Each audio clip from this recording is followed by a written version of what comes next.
Isang araw, may isang lalaking umiibig. Ngunit, nagtagal ng 25 years.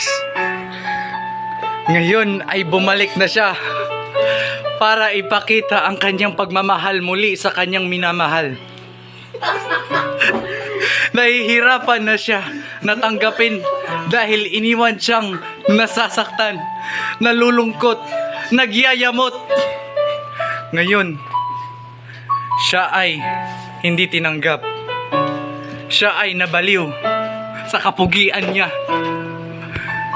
Ngayon, hindi na niya alam ano ang gagawin niya sa kanyang buhay dahil hindi na siya mahal ng kanyang mahal. Nagsisikap siya. Naghihirap na bumalik muli ang kanyang pagmamahal sa kanya.